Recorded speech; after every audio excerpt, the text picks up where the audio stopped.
Okay, let's go into pop art for a little bit. I'm gonna start with Andy Warhol. I mean, he's pretty much the prominent figure of pop art.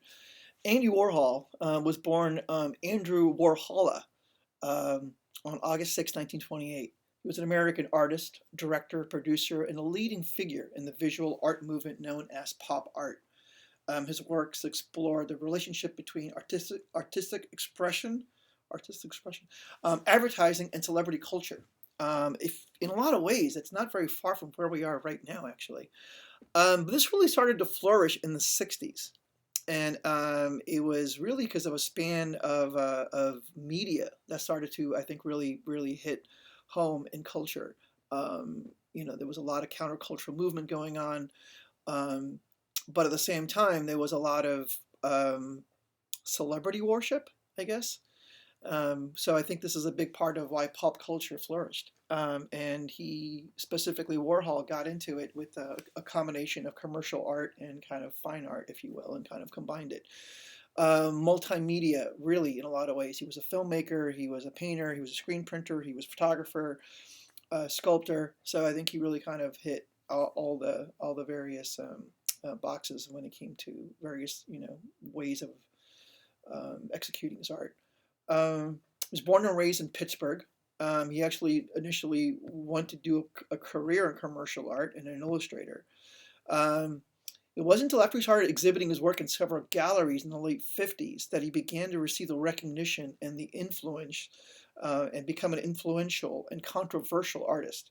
His New York studio, which is called The Factory, became a well known gathering place that brought together distinguished intellectuals, drag queens, playwrights, bohemian street people, Hollywood celebrities, and wealthy patrons. He promoted a collection of personalities known as the Warhol Superstars and is credited with inspiring the widely used expression 15 minutes of fame, which Banksy spoofed not that long ago, and we'll get to that later.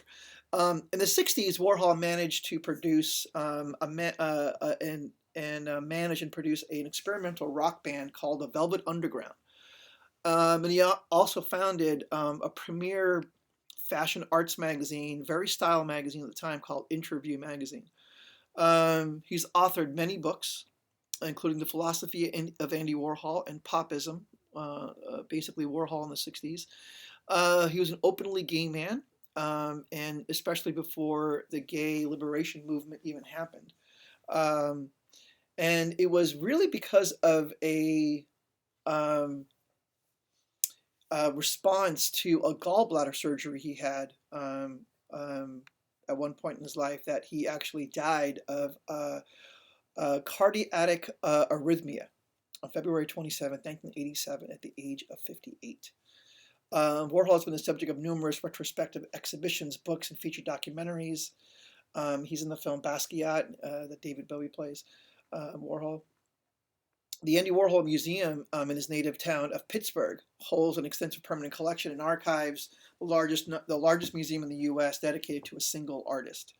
Many of his creations are very collectible and highly valuable. The highest price ever paid for a Warhol painting is $105 million for a 1963 painting, canvas painting called Silver Car Crash, Double Disaster. Um, oh, we'll get to that.